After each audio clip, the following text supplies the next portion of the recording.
眠れない皆さん、こんばんは。今夜もまたこの歴史の裏側に来てくれてありがとう。まずは忙しい日々を乗り切ったあなた自身をよく褒めたたえましょう。リラックスできる場所で体の力をゆっくり抜いてみてください。手の先、足の先から少しずつ全身の緊張を緩めていきます。ピンと張っていた全身の筋肉の糸をふっと緩めるイメージです。そしてあなたの呼吸の音に耳を澄ませてください。スーッと吸ってふーっと吐き出す。そのリズムだけを感じながら、どうかゆっくりと体の力を抜いていってください。あなたが深い眠りにつくまで。私が誰もが知る歴史の巨大な転換点のその裏側に静かに存在していたかもしれない名もなき人物の夜についてゆっくりとお話しします。どうか声の響きと思い浮かぶ情景のただ中でいつでも安心してお休みください。今夜のお話はある音から始まります。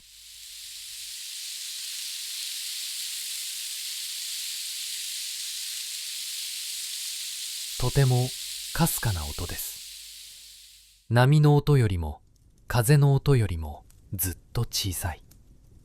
けれど一度その音を捉えるともう聞き逃せなくなる。無数の細かな砂の粒がガラスの狭い首を通り抜けて下に積もった砂の山の上に一粒また一粒と絶え間なく降り積もっていく音。砂時計の音です。この音が聞こえている場所は1492年10月11日の夜の大西洋のど真ん中。3隻の小さな木造船が見渡す限り海しかない暗い太陽を来る日も来る日も西へ西へと進み続けています。旗艦サンタマリア号、快速のピンタ号、小柄なニーニャ号。90人の男たちがこの3隻の木の殻に詰め込まれたまま最後の陸地であるカナリア諸島を離れてからすでに35日間一度も地面を踏んでいません。今夜のお話には一人の偉人が登場します。少なくとも教科書は彼をそう呼んでいます。その男の名前はクリストファー・コロンブス。新大陸を発見した男。けれど今夜これからお話しすることを聞けばあなたはおそらくこう感じるはずです。この男は偉人などではない。黄金と名声に魂を食い尽くされた狂人だと。そしてもう一人、この物語の本当の主人公であるあなたは教科書のどこにも名前が載っていない人物です。歴史学者の誰一人としてあなたの顔も名前も生まれた年すらも知りません。けれどあなたが夜通しやっていたある途方もなく退屈な仕事がなければコロンブスの船は大西洋のど真ん中で自分たちの位置を完全に見失い90人全員が海の藻くずと消えていたかもしれません。その仕事とは砂時計をひっくり返すこと。ただそれだけです。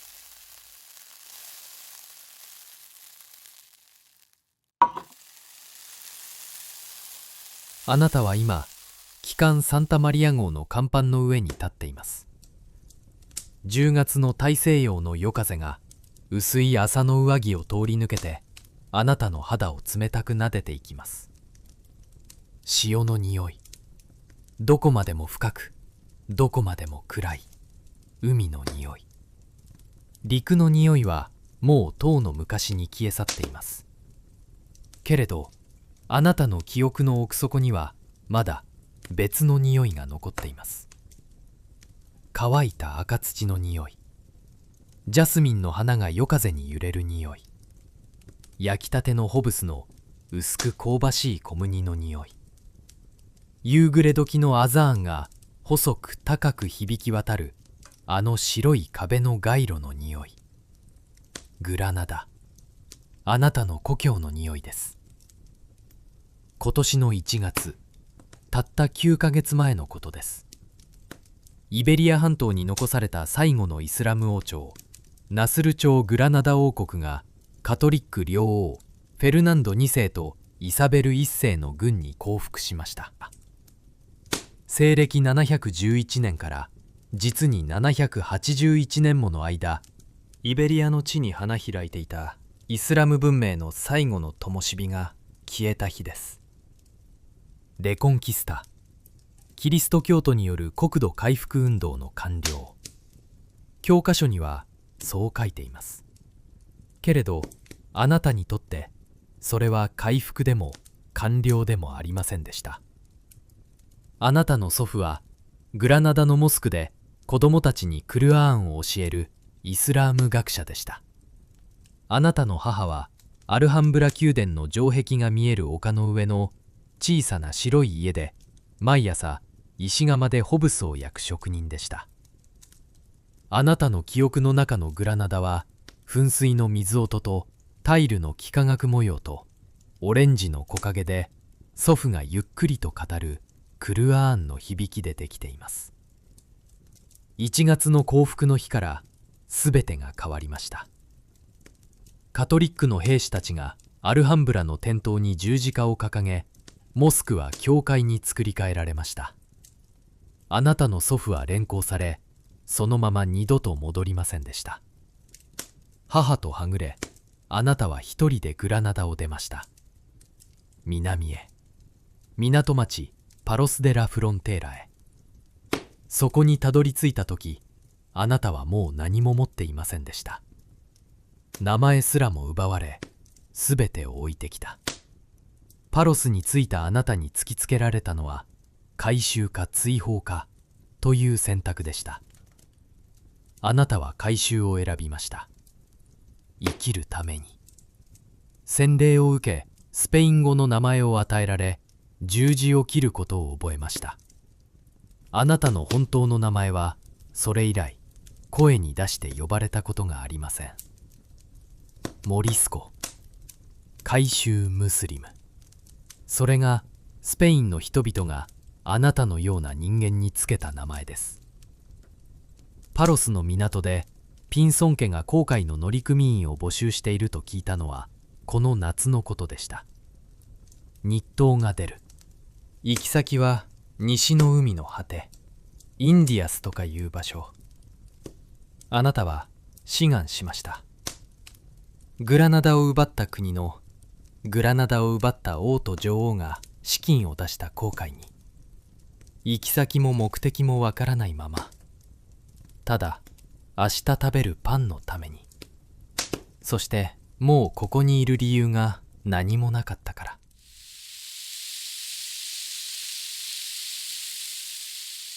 あなたの目の前には木枠に収められた小さな砂時計が据えられています。アンポジェータ。上下2つのガラスの玉が細い首でつながった手のひらに収まるほどの大きさの簡素な道具です。木の枠は何十年もの潮風にさらされて黒ずみ、ガラスの表面にはうっすらと塩の結晶がこびりついています。中に入っているのは極めて細かく粒の揃った砂。ベニスのガラス職人たちが不純物を取り除き、どんな湿度でも一定の速度で落ちるように調整した特別な砂です。その砂が細い首を一粒ずつ通り抜けて下のガラスの玉に降り積もっていく。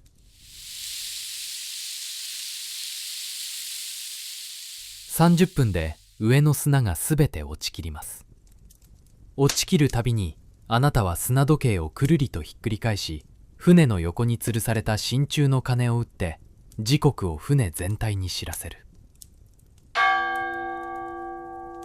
澄んだ金属の音が大西洋の夜の闇に響き、波の音に溶けていきます。あなたの足元にはもう一つはるかに大きな砂時計が置かれています。4時間砂時計、当直時計と呼ばれるずっしりと重い特別な砂時計です。30分の小さな砂時計を8回ひっくり返すと、この4時間の砂がすべて落ちきり、当直が後退する。この2つの砂時計が刻む時間こそが航海の命綱でした。15世紀の太陽航海で時線の位置を知る方法は推測工法と呼ばれる原始的な手段だけです。船の速度と経過した時間を掛け合わせて進んだ距離を推測する。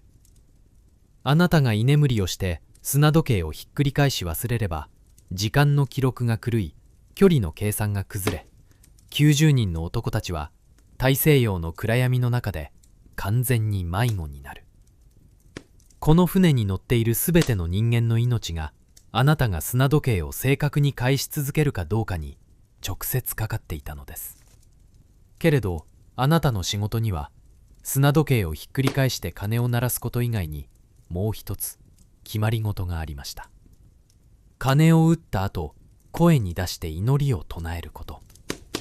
これは居眠り防止のための規則です。声が途絶えれば砂時計盤が眠ったことを意味する。だから鐘の後に必ず祈りの言葉を口にしなければならない。問題はその祈りがキリスト教の祈りだということでした。あなたは今夜も鐘を打った後、小さな声でこう唱えます。ベンディータセアラルス、イラサンタベラクルス。光あれ、聖なる真の十字架あれ。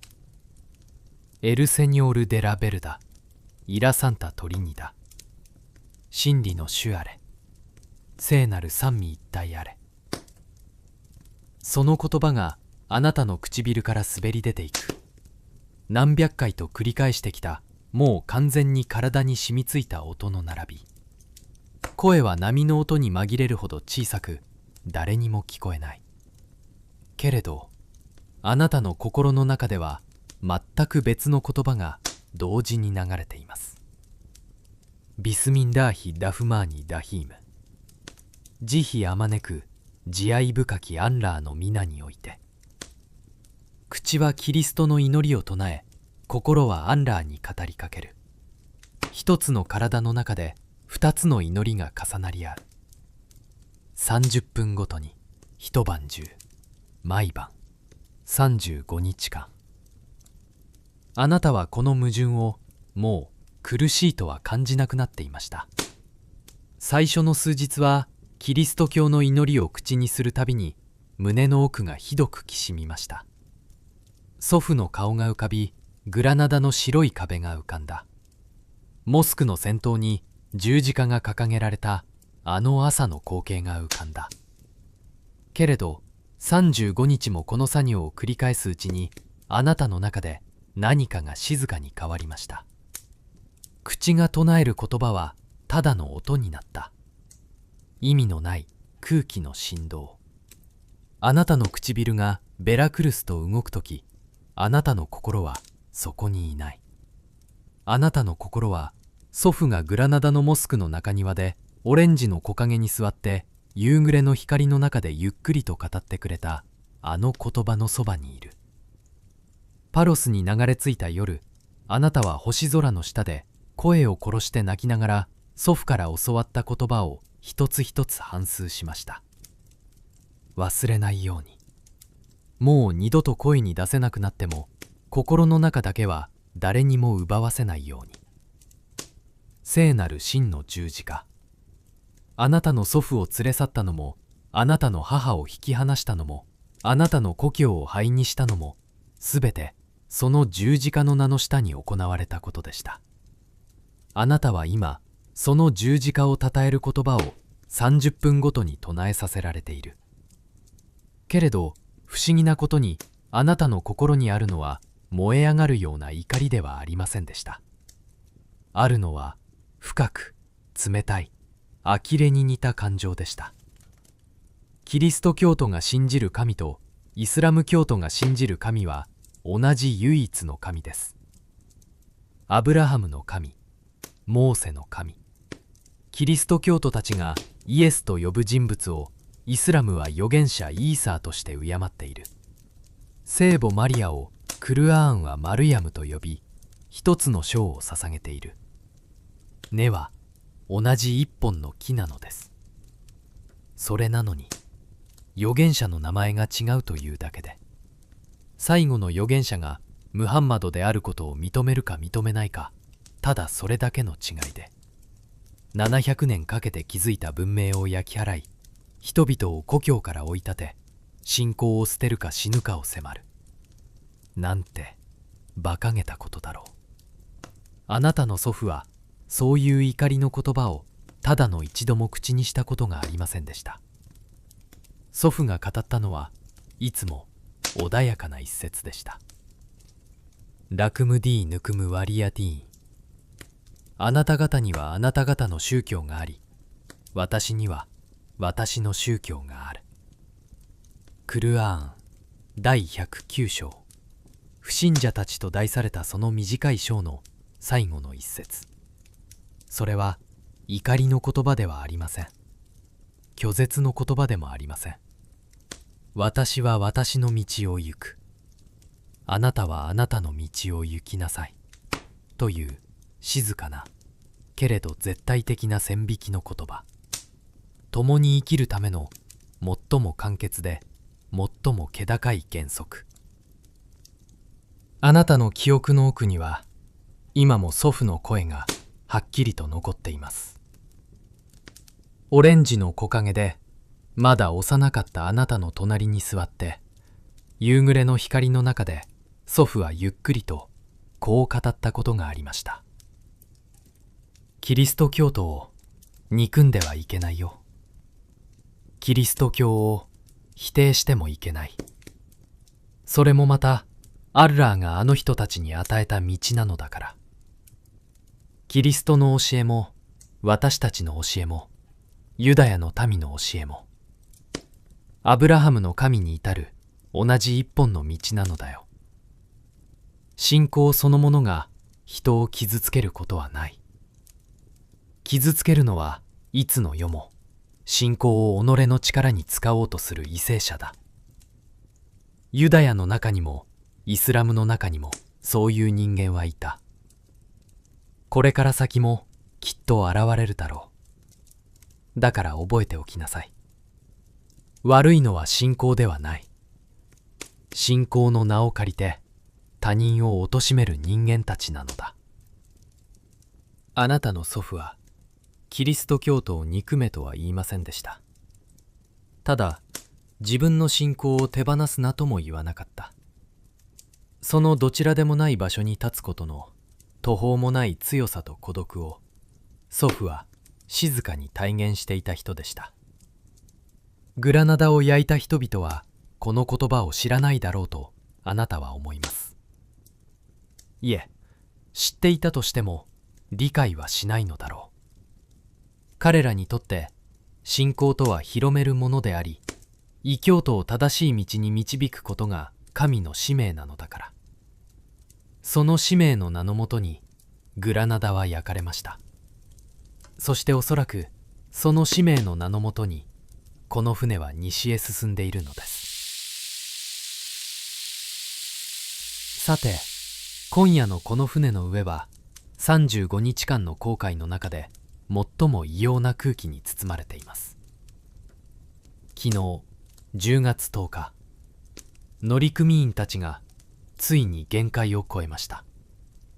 35日間陸が見えない。ビスコッチョには宇治が湧き、水樽からは異臭が漂い始めている。9月半ばにサルガッソー海と呼ばれる海域を通過した時、海面が不気味な海藻で覆われ、風がピタリと止まった日が続きました。乗組員たちは恐怖しました。スペインに帰るための風がこの海域には存在しないのではないか。自分たちは二度と故郷の土を踏めないのではないかと。その恐怖に追い打ちをかけたのが2度の偽りの陸でした。9月25日、ピンタ号の船長マルティン・アロンソ・ピンソンが陸が見えると叫びました。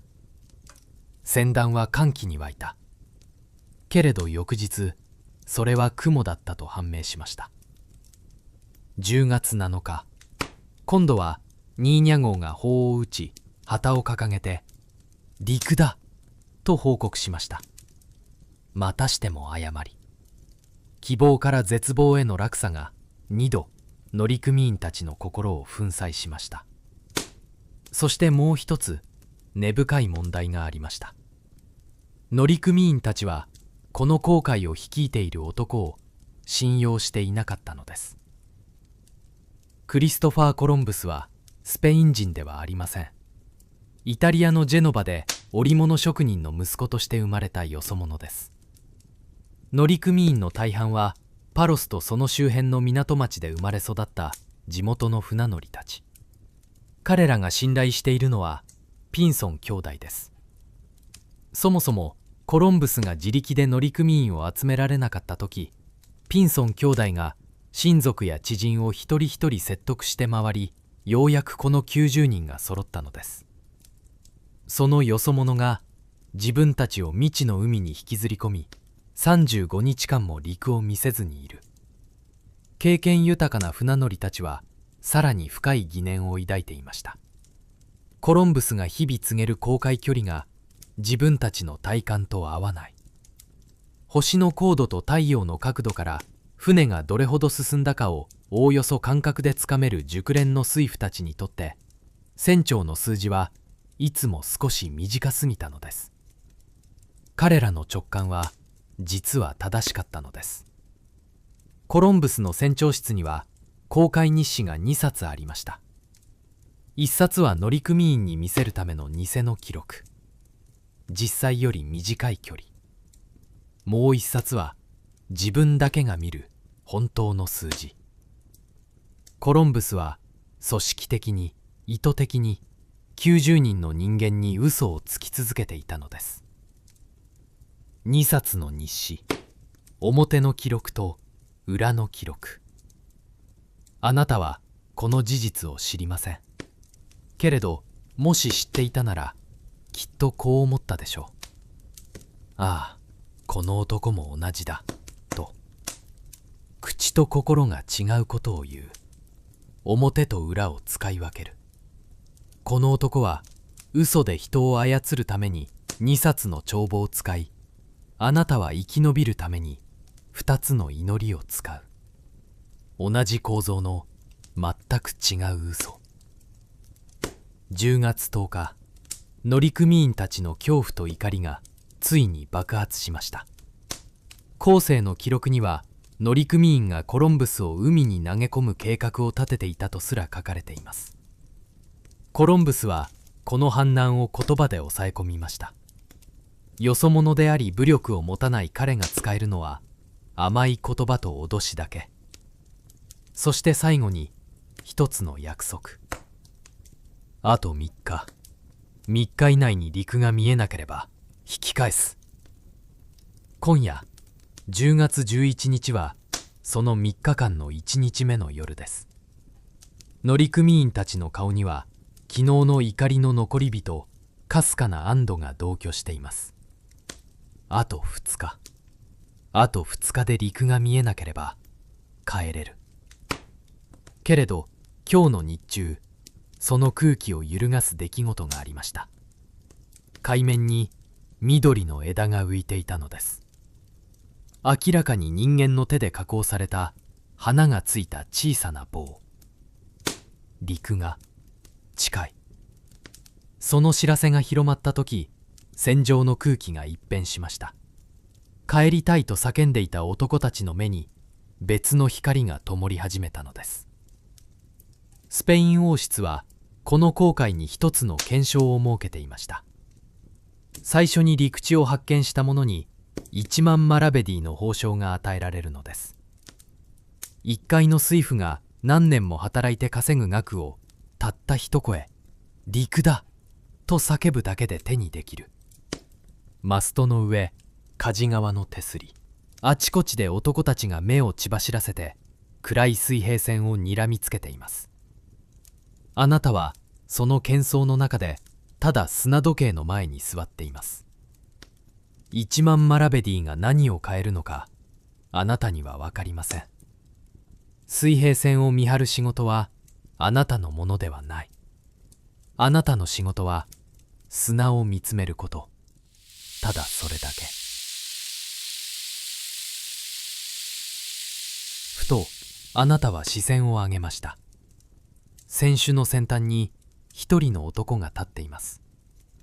星明かりの中に黒い影のように浮かび上がるシルエット。クリストファー・コロンブス、西の水平線を射抜くように見つめています。船べりを握りしめる両手は白くなり、体はかすかに震えている。この男は35日か毎晩こうして甲板に立ち、一睡もせずに西の闇を睨み続けています。あなたは知っています。この男がまともに食事をとっていないことを。出した食事がほとんど手つかずで戻ってくることを当番の水夫から聞いていました。眠らない、食べない、ただ西を見つめている。何かに取りつかれた人間の顔をあなたは知っています。グラナダに攻め入ってきたカトリックの兵士たちの目もああいう目をしていた。自分が正しいと信じて疑わない人間の底の抜けた目、会話が成立しない目、こちらの言葉が届かない目、神の名のもとに人の家を焼く人間の目。この男が何を見ているのかあなたは知りません。けれどあの目を見れば一つだけ確実にわかることがあります。この男は水平線の向こうに何かを見つけたら必ずそれを奪う。グラナダを奪った人間たちと同じ目をした男が率いる船の上で、あなたはその船の時間を刻んでいます。あなたの手が砂時計を返すたびに、この船はこの男が奪おうとしている何かに近づいていく。あなたは静かに目を砂時計に戻しました。上のガラスの砂が少し減っています。あと数分でまた鐘を打つ時間です。この砂は嘘をつきません。重力に従ってただ落ちる。誰かの欲望のために速くなったり、誰かの恐怖のために遅くなったりはしない。コロンブスは時間を偽る。航海日誌の距離を操作し、乗組員の認識を歪める。あなたは信仰を偽る。口ではキリストの祈りを唱え、心ではアッラーに語りかける。けれどこの砂時計だけは何も偽りません。あなたとコロンブスの間で30分ごとに正確に落ちきる砂だけが、この船の上でただ一つ嘘をつかないものでした。上のガラスの最後の砂が細い首を通り抜けていきます。あなたは砂時計を持ち上げ、くるりとひっくり返しました。鐘を一つ打ちます。デンディータセアラオーラ、エンケディオスナシオ。神がお生まれになったその時に祝福あれ。口がそう唱えます。そしてあなたの心の中でもう一つの声が静かに重なります。ビスミンラーヒ・ラフマーニン・ラヒーム。二つの祈りが一つの体の中で交差する。あなたの心の中の祈りは誰にも聞こえません。30分後にまた同じことを繰り返す。そのまた30分後にも、そのまた30分後にも。あなたはまだ知りません。あなたが30分ごとにひっくり返すこの砂時計の一回転一回転がこの船をある島へと確実に近づけていることを。その島には名前があります。そこに暮らすタイノの人々が何千年も前からつけていた名前。グアナハニ。その島では今夜も焚き火を囲み、星の物語を語り、波の音を子守歌にして子供たちを寝かしつける人々の穏やかな夜が続いています。何千年もの昔から一度も途切れることなく繰り返されてきた静かな営みの夜。明朝コロンブスはこの島に降り立ち、その島の名前を聞きもせずにサンサルバドルと塗り替え、カトリック両王の領土だと宣言します。グラナダで起きたことと同じことが始まろうとしているのです。別の土地で別の人々に対して同じ十字架のもとに。コロンブスの日誌にこの島の人々について最初に記される言葉はこうです。彼らは良い召使いになるだろう。50人もいれば全員を服従させ、望むことを何でもさせることができる。あなたが唱える30分ごとの祈りの一つ一つが、あなたが打ち鳴らす鐘の音の一つ一つが、あなたの知らない島の、あなたの知らない人々の穏やかな夜の最後の数時間を刻んでいます。あなたの故郷に起きたことがもう一度繰り返されようとしている。そしてその船の時を刻んでいるのは他でもないあなたの手です。けれどあなたはそのことを知りません。あなたはただ砂を見つめているだけです。砂が落ちる。時間が過ぎる。歴史が動く。あなたの指先の中で。鐘を打つ。砂時計をひっくり返す。祈りを唱える。ベンディータ・セアラルス、イラ・サンタ・ベラクルス。口がそう動く。心の中で別の声が静かに重なる。ビスミンダーヒ・ダフマーニ・ダヒーム。この繰り返しをあなたはもう何度目かもわからないまま続けています。体が覚え込んだ動作、意識しなくても手が動き、口が動き、心が祈る。砂が落ちる。夜が少しずつ深くなっていく。星座の位置が先ほどよりもわずかに西へと傾いています。大西洋の空は陸の空とは別の世界です。雲一つない夜には水平線のギリギリまで星が降りてきて、海面に映った星と空の星の区別がつかなくなるのです。まるで星の中を航行しているかのような途方もない錯覚。夜の甲板は昼とは全く違う世界です。日中太陽に焼かれた木の板は夜になると海風に冷やされてかすかに湿り気を帯びています。あなたの足の裏が触れている甲板の木はひんやりとしてわずかにぬめり、潮のしぶきが乾いた跡が白い潮の筋になって暗がりの中にうっすらと浮かんでいます。風が肌を撫でていきます。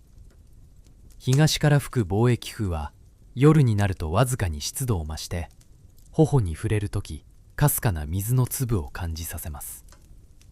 その風があなたの髪を揺らし、シャツの裾をはためかせ、そして砂時計の砂には何の影響も与えずに通り過ぎていく。砂時計のガラスの中は風も波も届かない完全に閉じた世界。その中だけで砂は正確に同じ速さで落ち続けています。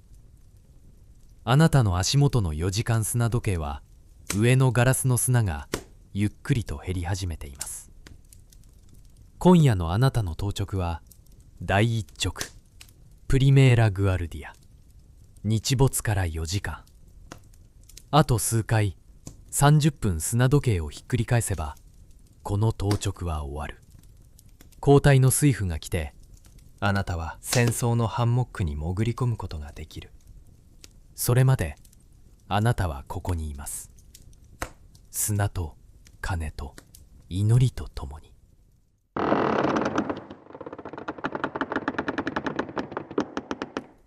船体が波を受けて低くきしむ音。サンタマリア号は3隻の中で最も大きく最も鈍重な船です。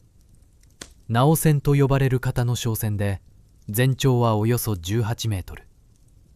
帆船というよりも海に浮かぶ巨大な木の樽のような船で、速度は遅く舵の利きも悪い。本来は地中海の沿岸交易に使われる船で、大西洋を横断するために作られたものではありません。実際、船団の他の2隻、ピンタ号とニーニャ号はカラベル船と呼ばれるより軽快で操縦しやすい型の船です。その2隻の方がはるかに外洋航海に適していました。コロンブスがこの船を旗艦に選んだのは、船長室が広く自分の私物と書類を十分に積めるからでした。速度も操縦性も彼にとっては二の次です。彼がこの船に求めたのは、自分が快適に過ごせることと、見つけた黄金を積み込む荷室の大きさ。船乗りの命を預かる期間に必要な資質とは全く別の基準でこの船を選んだ男。それがあなたの船長です。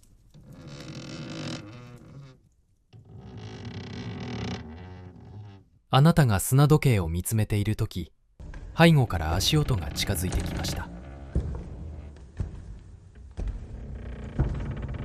重い革の靴が濡れた甲板の上をゆっくりと踏みしめる音。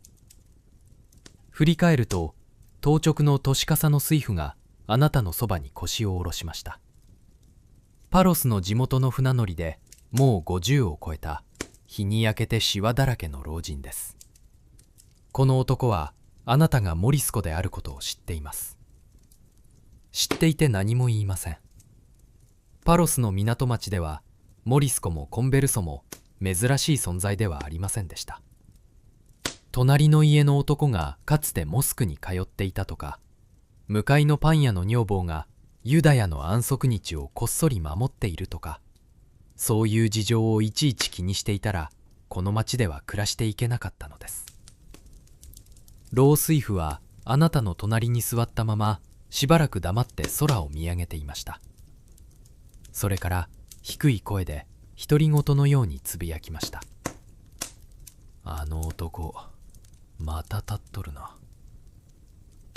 船首の先端、コロンブスの影が暗い水平線に向かって石のように動かずに立っています。35日、一晩も寝とら。わしは長いこと海の上におるが、ああいう人間は初めて見る。老水夫は唾を吐くように言いました。ジェノバの織物屋のせがれが提督だと笑わせるな。提督、アルミランテ、海洋提督の称号。コロンブスがスペイン王室と交わした契約は常軌を逸したものでした。これは後世にサンタフェ契約と呼ばれることになる文書です。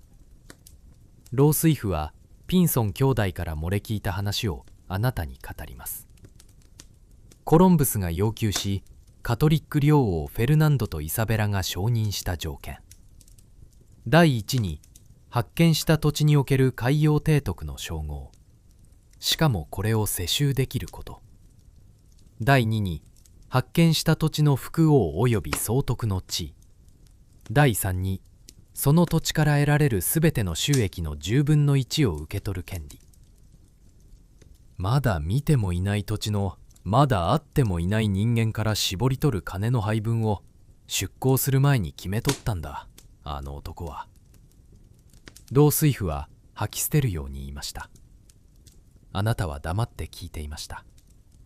けれどあなたの胸の中で一つの事実が重い石のように沈んでいくのを感じていました。カトリック領王フェルナンドとイサベラ、その名前をあなたは別の文脈で知っています。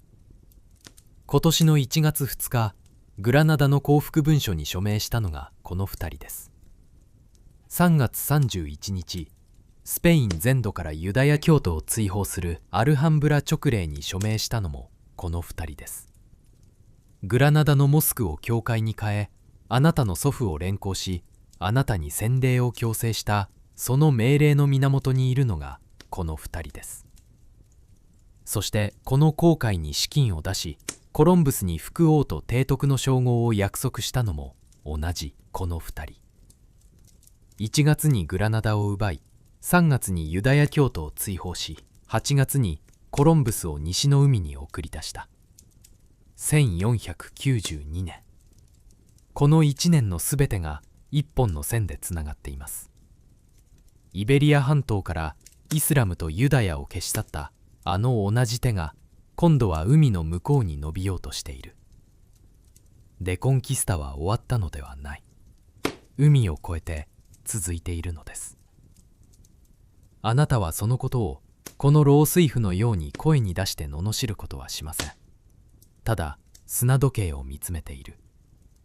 砂が落ちていく。この船にはあなた以外にも心の中に別の名前を持つ人間がいます。ルイス・デ・トレス。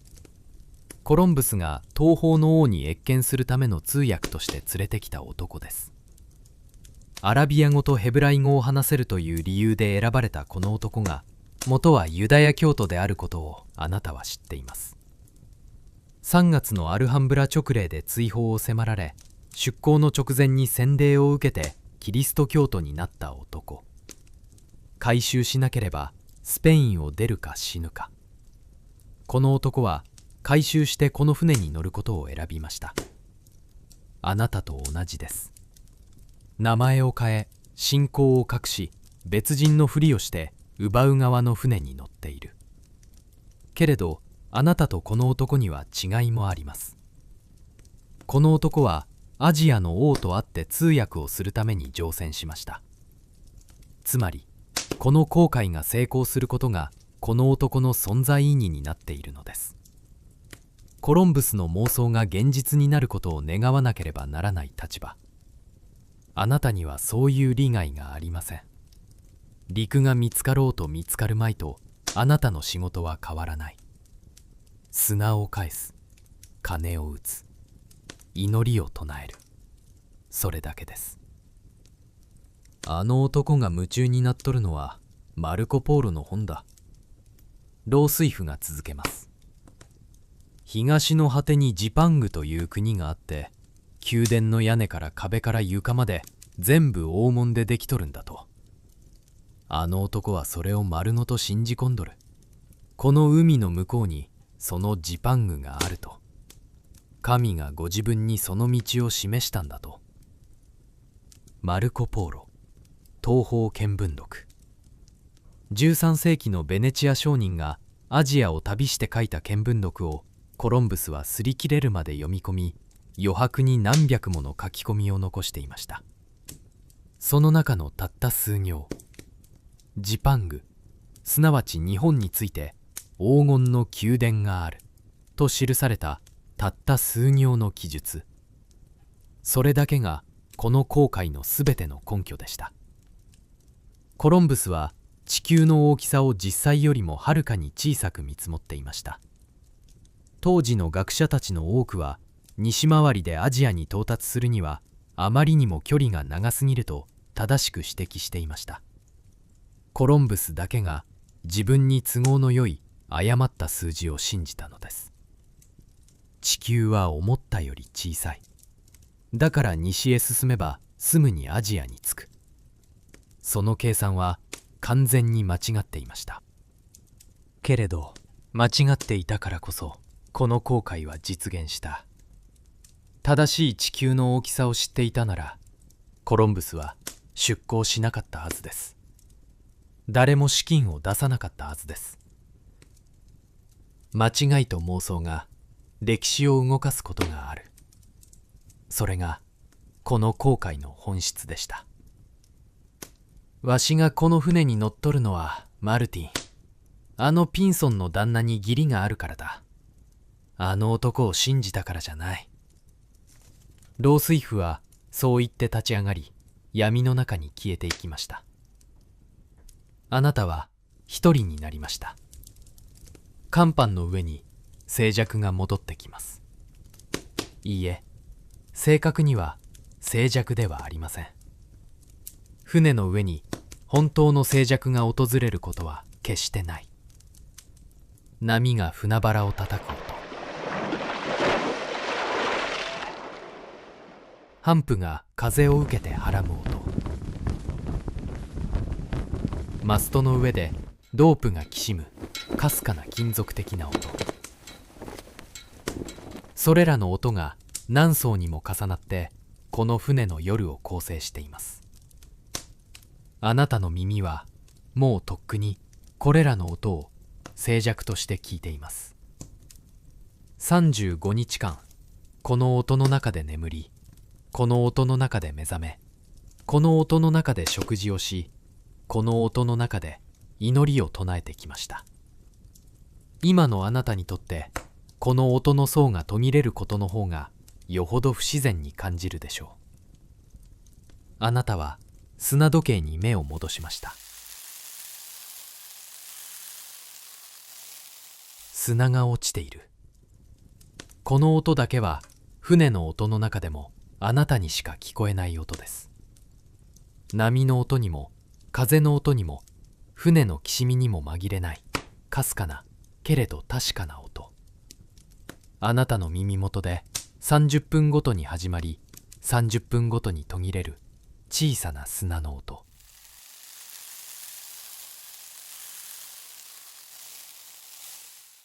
コロンブスが西の闇を見つめています。あの男の頭の中にあるのは黄金の宮殿、存在しない国の存在しない黄金。間違った計算と間違った地図と間違った信念で90人の人間を海に連れ出した男。けれどあなたは知っています。間違いであるかどうかはこの男にとって問題ではないのだと。正しいか間違っているかではない。この男が求めているのは黄金と名声と提督という称号。それさえ手に入るなら地球が丸かろうが四角かろうが海の向こうがアジアだろうがそうでなかろうがこの男にとってはどうでもいいこと。グラナダを奪った人間たちと同じ構造です。彼らもまた信仰が正しいかどうかなど本当はどうでもよかった。十字架は旗印に過ぎなかったのです。欲しかったのは土地と金と権力。信仰はそれを奪うための大義名分でしかありませんでした。コロンブスもまた神のご意志を口にします。神が私にこの航路を示されたと。けれど神のご意志で提督の椅子に座り、神のご意志で収益の10分の1を懐に入れ、神のご意志でまだ見ぬ土地の人間を良い召使いと呼ぶ。あなたの祖父の言葉が心の底から静かに浮かび上がってきます。ダクムディーヌクムワリアディーン。あなた方にはあなた方の宗教があり、私には私の宗教がある。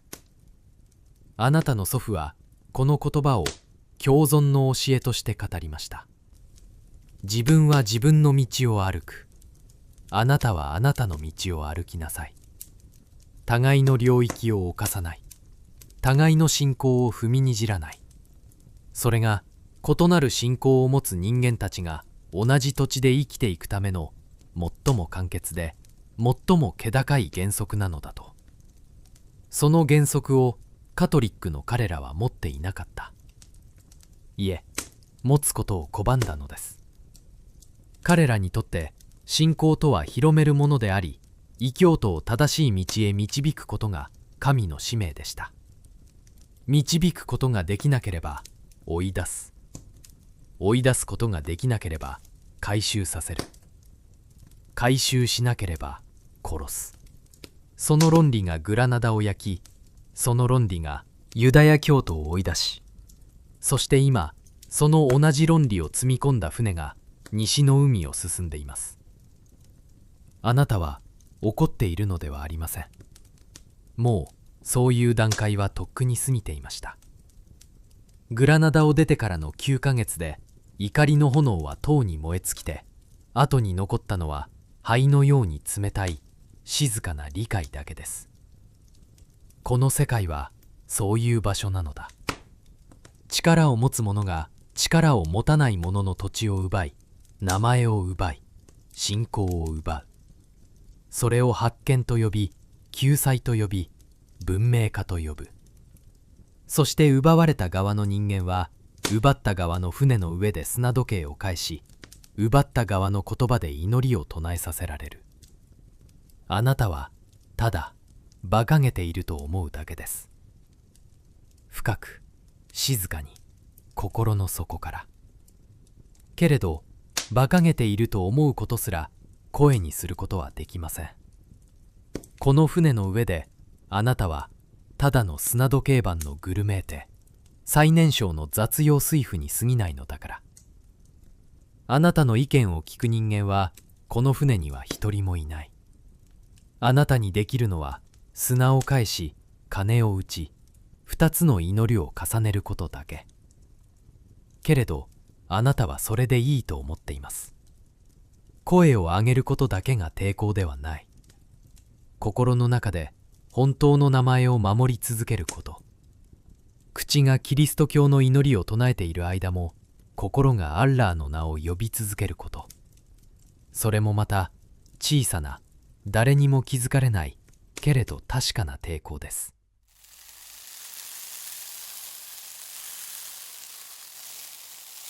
砂が落ちる。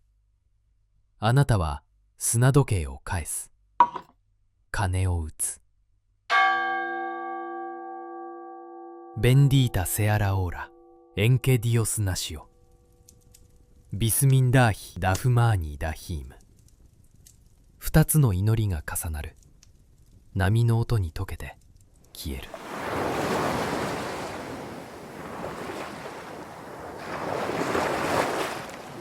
夜が深まるにつれて風がわずかに変わりました。東寄りの風が少しだけ強くなっています。帆がはらむ音が先ほどよりも力強く聞こえます。船足がわずかに速くなったのを感じます。そして風が運んでくるものも変わっています。あなたの鼻がかすかに何かを嗅ぎ取りました。潮の匂いとは違う何か。湿った土のような緑の葉が朝露に濡れた時のような、そういう匂いが風の中にほんの一瞬だけ混じった気がしました。すぐに消えてしまった。気のせいだったかもしれない。けれど35日間海の上にいた人間の鼻は陸の人間には想像もつかないほど敏感になっています。塩と木材とタールと人間の汗、それしか嗅いでいなかった鼻はほんのわずかな異物にも反応するようになっていました。あなたはその匂いについて誰にも言いませんでした。コロンブスのように何かが見えたと主張する気もありませんでした。ただ心の片隅に小さな違和感として留めておいた。それだけです。甲板の上にいる男たちの空気も変わっています。日中に海面で見つけた木の枝と花の知らせが船中を覆っていた絶望の空気を微妙に、しかし確実に変質させていました。陸が近いのかもしれない。その可能性が恐怖と疲弊の上に薄い膜のように張られた機体となって男たちの瞳に浮かんでいます。マストの見張り台にはいつもより多くの男が上り、暗い水平線をじっと見つめています。誰もが最初の一声を上げるものになりたいと思っているのです。1万マラベディのために。そして船首の先端に立ち続けるコロンブス。あの男の目はもう水平線を見つめているのではないとあなたは思います。あの男が見ているのは水平線の向こうにあると信じている黄金の宮殿、提督の椅子、福王の紋章、織物職人の息子が貴族の列に加わる瞬間。あの男の目に映っているのは海でも空でも島でもなく、自分自身の欲望の投影でしかないのです。その瞬間でした。コロンブスの体がピクリと動きました。暗い水平線を睨み続けていた顔がわずかに前のめりになります。そして振り返って近くにいた船員に向かって低くしかしはっきりとした声で言いました。光が見える。甲板に緊張が走りました。あそこだ。水平線のすぐ上。小さな光が揺れている。見えるか。船員たちが船首に駆け寄り、目を凝らしてコロンブスが指さす方角を見つめます。あなたも砂時計の前から視線を上げました。暗い水平線、星と海の境界線。何も見えません。コロンブスの横に立った船員が首をかしげました。星ではないのですか、船長。コロンブスは答えません。ただ強い光を帯びた目で暗闇の一点を見つめています。ろうそくのような光だ。上下に揺れていた。陸の上で誰かがろうそくを持って歩いているように。コロンブスはそう断言しました。その声には有無を言わさぬ響きがありました。あなたは暗い海を見つめています。何も見えません。近くにいた別の船員も首を振りました。自分には何も見えません。コロンブスはそれ以上議論しませんでした。ただ一度だけ鋭い視線を周囲に走らせ、それから再び前を向いて暗い水平線に目を据えました。あなたはこの出来事をぼんやりと見つめていました。光。コロンブスにだけ見えた光。あなたには分かりませんが、この光の主張は後に決定的な意味を持つことになります。スペイン王室が設けた憲章、最初に陸を発見した者に与えられる1万マラベディの褒章。数時間後、ピンタ号の見張りであるロドリゴ・デ・トリアナという男がティエラと叫んで陸地を発見するのですが、コロンブスは後に自分は前夜に光を見ていた。つまり最初に陸の兆候を発見したのは自分であると主張し、この褒章を独り占めにするのです。ロドリゴ・デ・トリアナには何も与えられませんでした。実際に陸を目にした男ではなく、光を見たと言い張った男が報酬を手にする。コロンブス自身もこの夜の日誌にこう記しています。光のようなものを見た。しかしそれが陸の灯火であると確信を持てるほど確かなものではなかった。確信がないと書きながら褒章は受け取ったのです。嘘と曖昧さを使い分けて利益だけを確実に回収する。二重帳簿の男はここでもまた二枚舌を使いました。あなたはそのすべてを知りません。あなたが知っているのはコロンブスが光が見えると言い、他の誰にもそれが見えなかったということだけです。けれどあなたは驚きませんでした。見えないものが見える人間をあなたは知っていました。グラナダに十字架を掲げた人間たちもそうでした。異教徒の罪が見える。異端の邪悪さが見える。回収した者の心に残る偽りの信仰が見える。彼らには自分が見たいものだけが見えるのです。コロンブスに見えた光もきっと同じものだとあなたは思います。あの男の目に映っているのは海の上のろうそくの炎ではない。黄金の反射です。提督の椅子を照らすまだ手に入れていない栄光の光。あの男は自分の欲望が放つ光を水平線の上に投影してそれを発見と呼んでいるのです。砂時計の砂がまた少し減りました。あなたは目を砂に戻します。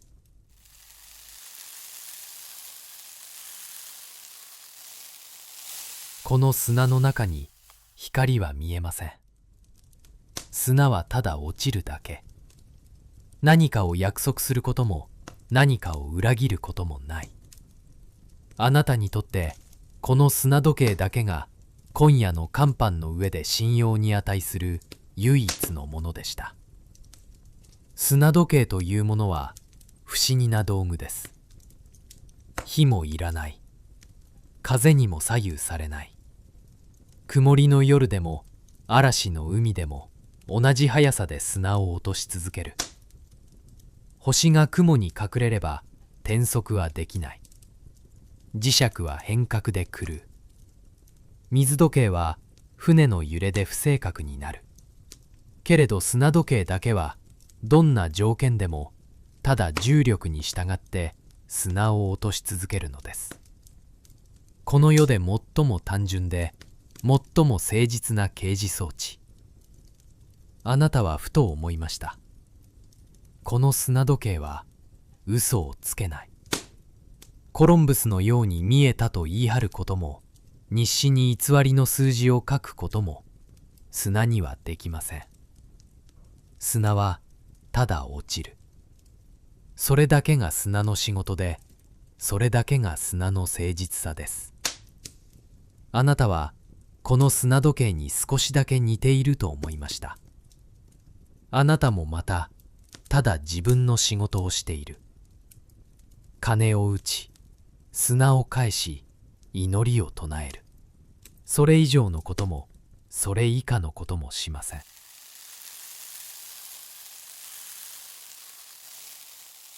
甲板の上には、光の知らせを聞いた男たちの間に新たな興奮が広がっています。もしかしたら本当に陸が近いかもしれない。けれどその興奮の中にも拭いきれない疑いの影が混じっています。この航海でもう二度陸だという歓喜は裏切られています。9月25日、ピンタ号のマルティン・アロンソ・ピンソン船長が陸が見えると叫び、船団は進路を変えました。けれどそれは雲の影でした。10月7日、今度はニーニャ号が信号機を掲げ陸地発見を報じました。船員たちは歓声を上げた。けれど翌朝、水平線にあったのはやはりただの雲でした。3度目を素直に信じるほどこの船の男たちは甘くありません。期待と疑念が夜の甲板の上で静かにせめぎ合っています。あなたにはどちらでも同じことです。陸があろうとなかろうと、あなたの砂時計は同じ速さで砂を落とし続けます。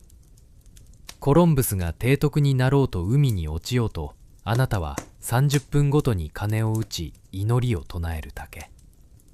砂が最後の数粒を落としています。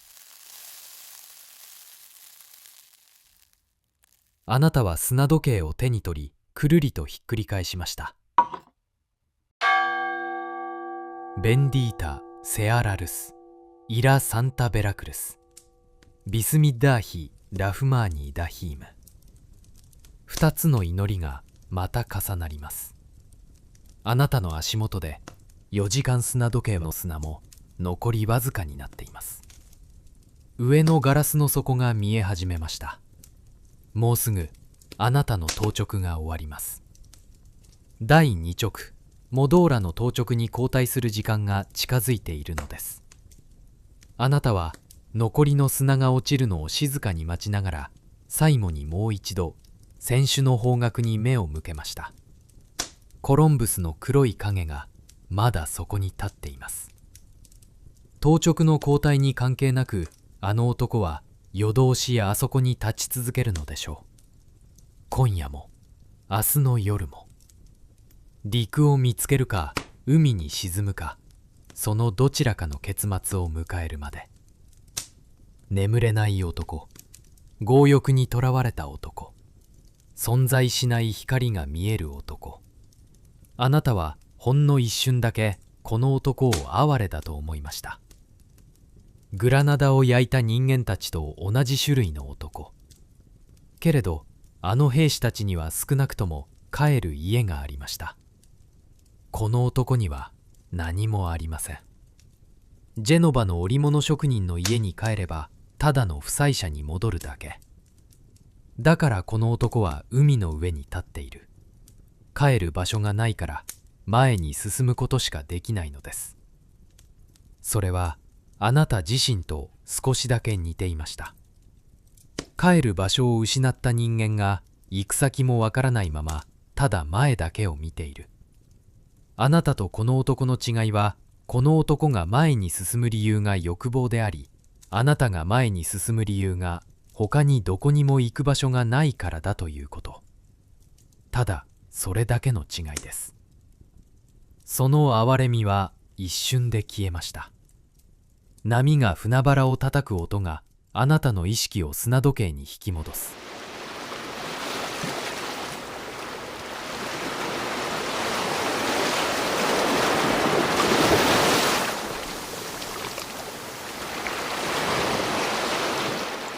砂が落ちる。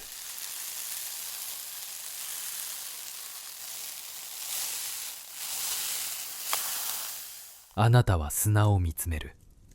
この繰り返しがあなたの仕事のすべてです。コロンブスの野望もロースイフの怒りも見張り台の男たちの欲望もあなたの砂時計には関係がない。砂はただ落ちる。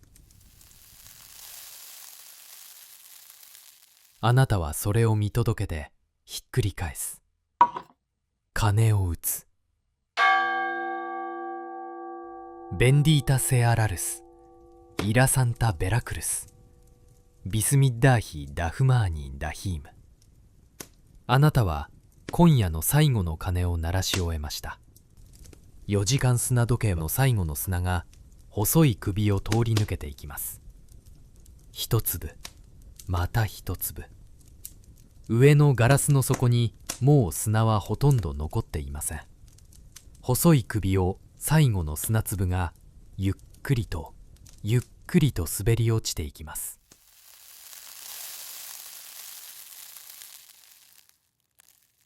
最後の一粒が落ちました。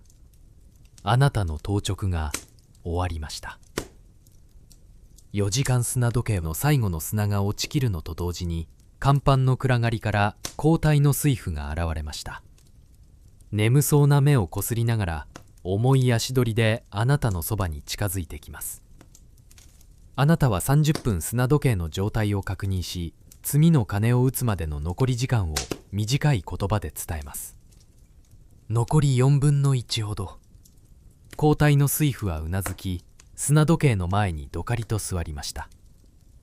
あなたの当直が終わりました。立ち上がると4時間同じ姿勢で座り続けていた体がひどく重い。膝がきしむ。腰がこわばっている。冷たい夜風にさらされ続けた肌は指先からかじかんで感覚が鈍くなっています。あなたは甲板を横切って船倉へ降りるはしごに向かいます。甲板の上を歩くと裸足の足の裏に夜露で濡れた木の板の冷たさが伝わってきます。ロープの束を股に巻き上げ機の横を通り過ぎ、メインマストの根元を回り込みました。夜空の下に帆柱が黒い影となってそびえ立ち、張り巡らされたロープが風を受けてかすかにうなりを上げています。その途中で一度だけ足を止めました。船首の先端、コロンブスの黒い影がまだそこに立っています。宣告、光が見えたと言った時と寸分も変わらない姿勢で暗い水平線に向かって立ち続けています。あなたの当直は終わった。けれどあの男の当直は終わらない。あの男には交代がいないからです。眠る者には代わりが立つ。けれど欲望に取りつかれた人間の代わりを務められる者はこの船には一人もいない。あなたは数秒だけコロンブスの背中を見つめました。あの影の向こうに暗い海が広がっている。その海の向こうに島がある。あなたはその島の名前を知りません。けれどあなたの体が不思議なことにかすかに何かを感じ取っています。先ほど一瞬だけ嗅いだあの匂い、湿った土のような緑の葉のような匂い。気のせいかもしれない。けれど35日間塩と木材とタールしか嗅いでいなかった鼻はいつの間にか人間が思っている以上に鋭くなっていました。あなたは目を伏せてはしごを降りていきます。甲板から船倉へ降りるはしごは急で狭い。木の段を一段踏むごとにギシギシと音が鳴る。頭上の星空が狭い開口部の四角い枠の中に切り取られて一段降りるたびに小さくなっていきます。一段、また一段。手のひらがはしごの木を握る。何百もの手に磨かれて角が丸くなったつるりとした木の感触。足の裏が次の段を探り当てる。一段降りるごとに空気が変わっていくのがわかります。甲板の冷たく乾いた風が遠のき、代わりに重い湿った空気が下から上がってきます。温度が少しずつ上がっていく。人間の体温がたまったこもるような暖かさ。最後の一段を降り切った時、頭上の星空はもう小さな四角い穴でしかありませんでした。手を離すと両手のひらにはしごの木の匂いが残っていました。そして戦争の空気があなたを包みます。甲板の冷たい外気とは全く違う重く湿り、人間と荷物の匂いが混じり合ったどこか動物の巣穴のような暖かさ。木材の匂いがここでは一段と濃くなっています。タールの匂い、朝縄の匂い、塩漬け肉の樽から漂うかすかに酸っぱい匂い。そして何十人もの人間が狭い空間で眠ることで生まれる体温と汗と息が混ざり合った生々しいけれど不思議と不快ではない生き物の匂い。戦争の天井は低く、あなたの背丈でもわずかに腰をかがめなければなりません。頭をぶつけないように片手を天井に添えながら歩きます。手のひらに梁の木目が触れる。節のところが少し膨らんでいて、その凹凸が暗闇の中の道しるべになります。暗闇の中を体の記憶だけを頼りに進みます。35日間毎日同じ道を往復してきた体は目が見えなくても迷うことはありません。あと3歩で柱がある。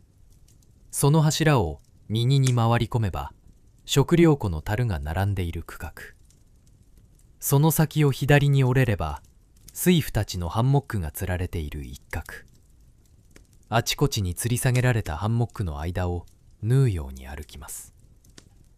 すれ違いざまに誰かのハンモックの端があなたの肩に触れました。ハンモックがかすかに揺れて中の男が寝返りを打つ音がします。当直を終えて先に眠りについた水夫たちの低い寝息といびきと時折聞こえる寝言。誰かがスペイン語で何かをつぶやいています。マリアと聞こえました。妻の名前か聖母の名前か。別の男が長く深い息を吐きました。また別の男は歯ぎしりをしています。それらの音が波の音と船のきしみの上に薄い層になって重なっています。あなたのハンモックは船倉の最も奥、船尾寄りの隅にあります。船倉の隅は船の形に沿って天井がさらに低くなり、壁が斜めに迫ってくる狭い空間です。けれどその狭さがあなたには心地よかった。誰の目も届かない、誰の声も届きにくい。この船の上で唯一あなたが一人になれる場所。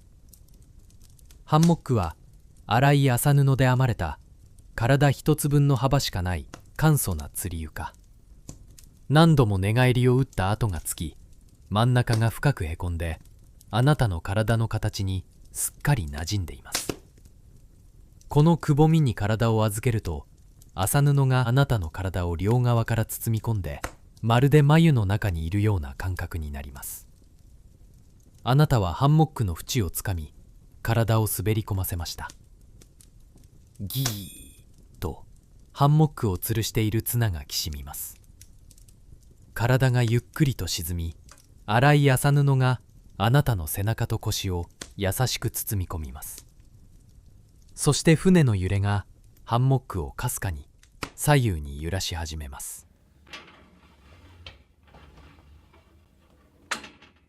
大西洋のうねりがサンタマリア号の船体を通してあなたの体に伝わってきます。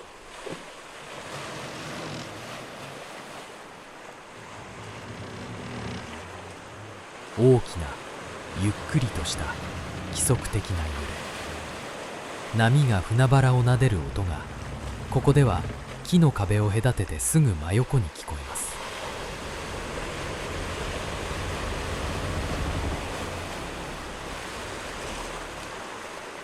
まるで巨大な生き物の腹の中で揺られているような感覚。船底のすぐ向こう側を黒く冷たい大西洋の海水がとめどなく流れています。その水の流れが木の板を一枚隔てたあなたの体を海のリズムで揺らし続けます。4時間ずっと緊張していた肩が少しずつほぐれていくのがわかります。首を左に倒す、右に倒す。小さな音がして筋が伸びる。手のひらを開いてまた閉じる。砂時計を握り続けていた手、鐘の紐を引き続けていた手、その手が今はハンモックの粗い麻布の上に力なく置かれています。ハンモックの揺れは甲板の上で感じる揺れとは質が違います。甲板では船の動きがそのまま体に伝わってきます。波を越えるたびに足元が傾き、体がよろめく。けれどここではハンモック自体が船の揺れを吸収して別のもっと柔らかい揺れに変えてくれるのです。振り子のようにゆっくりと左へ右へ。その揺れは船の揺れよりもわずかに遅れて、わずかにずれて独自のリズムを刻んでいます。目を閉じます。暗闇。甲板の上では星が空を埋め尽くしていました。けれどここではもう何も見えない。ただ音と匂いと揺れだけの世界。あなたの耳は4時間の当直で研ぎ澄まされたまま戦争の音を拾い続けています。近くの水夫の寝息。吸って吐いて、吸って吐いて。少し離れた場所からの低い規則的ないびき。木材がきしむ音。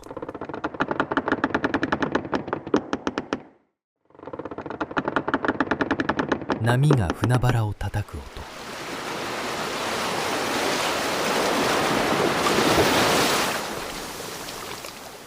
そしてどこかの甲板の上であなたの代わりに砂時計の前に座った男が打つ鐘の音がかすかに木の壁を通して降りてきます。その鐘の音を聞いたとき、あなたの体からふっと力が抜けるのが分かりました。もう砂時計を見張らなくていい。もう鐘を打たなくていい。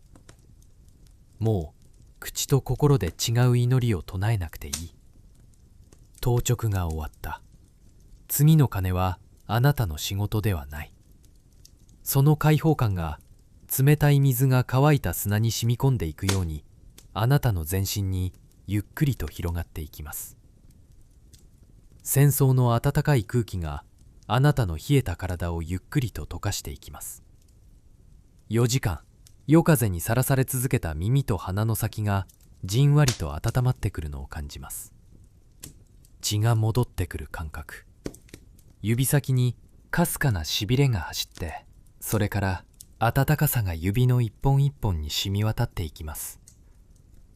ハンモックの麻布があなたの体温で少しずつ温まっています。背中が触れている部分がじわりと柔らかくなり、粗い布の感触は体温を帯びると不思議と優しいものに変わっていきます。あなたはこのハンモックの中でだけ本当の自分に戻ることができます。スペイン語の名前ではない本当の名前。声に出すことはできないけれど、心の中で静かにそれを呼ぶ。グラナダの白い壁、ジャスミンの匂い、祖父の声、石窯のホブスの香り。朝、石窯の前に座って母が焼いた丸いパンを受け取った時の手のひらの温かさ。焼きたてのホブスの表面は薄く硬くて、割ると中から湯気が立ち上った。その湯気に顔を近づけると、小麦の甘い匂いがして、世界のすべてが安全だった頃の記憶がよみがえってきます。それらの記憶が暗闇の中で水底から浮かび上がる泡のように一つずつ静かに浮かんでは消えていきます。あなたの祖父は言いました。眠りとはアンラーがすべての人間に等しく与えた一日の終わりの慈悲なのだと。王も奴隷も信じる者も信じない者も正しい者も間違った者も眠りの中では等しくすべての重荷を下ろすことが許されるのだと。あなたの意識が少しずつほどけ始めています。甲板の上では男たちがまだ水平線を睨んでいるのでしょう。1万マラベディを夢見て、あるいはスペインへの帰路を夢見て、そしてコロンブスはまだ船首に立っているのでしょう。存在しない黄金の宮殿をあの血走った目で追い続けて、眠ることができない男、欲望が眠りという慈悲すら受け取ることを許さない男。あなたは眠ることができます。何も持っていないから。奪うべき黄金も守るべき称号も失うべき名声も何一つ持っていない。明日島が見つかったとしてあなたに与えられるものは何もない。島が見つからなかったとしてあなたが失うものも何もない。どちらに転んでもあなたは同じあなたのまま。砂を返し鐘を打ち祈りを唱える名前のない少年のまま。持っているのは心の中の名前と祖父の言葉と30分ごとに繰り返してきた2つの祈りだけ。それだけがあなたのすべて。そしてそれだけで十分でした。波があなたを揺らしています。大西洋があなたを揺らしています。この海には国境がない。キリスト教徒の海でもイスラム教徒の海でもない。誰のものでもない。ただの巨大な水のゆりかご。あなたの呼吸がゆっくりと波のリズムに同調し始めています。吸って吐いて、吸って吐いて、波が寄せて波が返して、呼吸が波になる、波が呼吸になる。どちらが先かわからなくなっていきます。あなたの体が海の一部になっていく。境界が解けていきます。ハンモックの麻布とあなたの背中の境界、あなたの体と船の体の境界、船の体と海の境界、すべてがゆっくりと解けて一つの揺れになっていきます。意識の端が闇の中に溶け始めます。甲板から鐘の音がまた一つかすかに聞こえました。それはもうあなたの仕事ではない音。誰か別の人間があなたの代わりに砂時計を返し、鐘を打ち、祈りを唱えています。船の時間はあなたが眠っている間も止まることなく流れ続けます。あなたが眠っている間に砂が落ちる、鐘が鳴る、船が進む。あなたが眠っている間に、あと数時間後、ピンタ号の見張り台に立つロドリゴ・デ・トリアナという名前の男が、暗い水平線の向こうに月明かりに照らされた白い崖を見つけます。そしてその男は胸いっぱいに息を吸い込み、35日間の恐怖と絶望を吹き飛ばすように叫ぶでしょう。ティエラ、ティエラ、陸だ、陸だ。あなたはその声を聞かないでしょう。戦争の奥深くハンモックの中で、あなたはもう深い眠りの底にいるからです。その叫び声を聞いてコロンブスは目を見開くでしょう。35日間追い続けた幻がついに現実になる瞬間、彼は自分が先に光を見たと主張し、1万マラベディの報奨を陸を見つけたロドリゴから奪い取ります。ロドリゴには何も与えられない。発見したものではなく、発見したと言い張った者が報酬を手にするのです。ロドリゴ・デ・トリアナ。この男のその後を歴史はほとんど記録していません。命がけの航海で最初に陸を発見した男。その功績を船長に奪われ、報奨も名誉も与えられなかった男。一説によれば、この男はスペインに帰国した後、その不正に絶望し、イスラム教に改宗して北アフリカに渡ったとも言われています。真偽は分かりません。けれど、もしそれが事実なら、この男もまたこの航海のもう一人の犠牲者です。そして明朝、コロンブスは島に上陸します。カスティーリア王室の旗を砂浜に突き立て、この島をスペイン領であると宣言します。誰もそれを頼んでいません。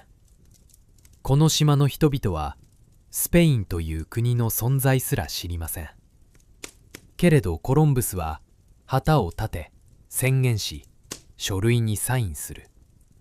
それだけで誰かの故郷が別の誰かの所有物になるのです。この島の人々、タイノの人々は裸で武器を持たず、贈り物を手に浜辺に集まってくるでしょう。コロンブスの日誌にはこう記されます。彼らは我々に水や食べ物をはじめ、持っているものを何でも驚くほどの気前よさで差し出した。コロンブスが彼らに剣を見せたとき、タイノの人々はそれが何であるか理解できませんでした。鉄という金属を彼らは知らなかった。刃物という概念を彼らは持っていなかった。だから差し出された剣を刃の側から握ったのです。手のひらが切れて血が出ました。彼らは驚いた顔をしたでしょう。なぜ手が痛むのか、なぜ赤い液体が流れるのか、この光る棒がそういうものだとは想像もしなかったのです。コロンブスはそれを日誌に記しました。私が剣を見せると、彼らはそれを知らず、刃を握って手を切った。そしてその直後にこう続けます。彼らは容易に征服でき、キリスト教徒にすることができるだろう。剣を知らない人々の血のにじんだ手のひらを見て、この男が最初に考えたのは、この手を鎖でつなぐことは簡単だ、ということでした。タイノの人々はこの島をグアナハニと呼んでいました。コロンブスはそれをサンサルバドールと名付けます。その意味は聖なる救い主。救いを必要としていたのはこの島の人々ではなく、35日間海の上で飢えと恐怖に耐えてきたスペイン人たちの方でした。けれど名付ける側が救いの意味を決めるのです。名付けるという行為そのものが最初の征服なのです。グラナダで起きたことがもう一度繰り返される。名前を奪われる。土地を奪われる。信仰を奪われる。今度は海の向こうで、今度はあなたの知らない人々に対して。そしてその始まりの夜にあなたはその船の時を刻んでいました。30分ごとに砂時計を返し、鐘を打ち、十字架の祈りとアルダーへの祈りを重ねながら。けれどそれはまだ今夜の話ではありません。今夜あなたは眠ります。あなたはもう何も考えていません。あなたの祖父が言ったように、眠りはすべての人間に等しく与えられた慈悲。提督も水夫も砂時計盤の少年も、そしてまだ名前を奪われていない海の向こうの島の人々も。今夜はまだみんなが眠ることのできる夜。明日何が起きるとしても、今夜だけはまだ。あなたの意識が波に溶けていきます。船が揺れる。波が揺らす。ハンモックが揺れる。まぶたが重い。もう開ける力も開ける理由もない。グラナダの記憶が遠くなっていく。白い壁が霞んでいく。ジャスミンの匂いが薄れていく。祖父の声が波の音に溶けていく。コロンブスの影が遠くなっていく。船首に立つ黒い人影が暗闇の奥に消えていく。怒りも悲しみも呆れも、すべてが夜の海の底に沈んでいく。残るのはただ波の音だけ。その波の音も少しずつ遠くなっていく。船のきしみが遠い子守歌のように響いています。その音も遠くなる。すべての音が水の底に沈んでいくように、少しずつ少しずつ遠のいていきます。あなたの意識が波に溶けていきます。ただその揺れに身を任せて、その遠くにある心地よい波の音に耳を任せて、明日のことなど考えず、ただその心地よさだけに身を任せて、あなたが深い眠りにつけますように。おやすみなさい。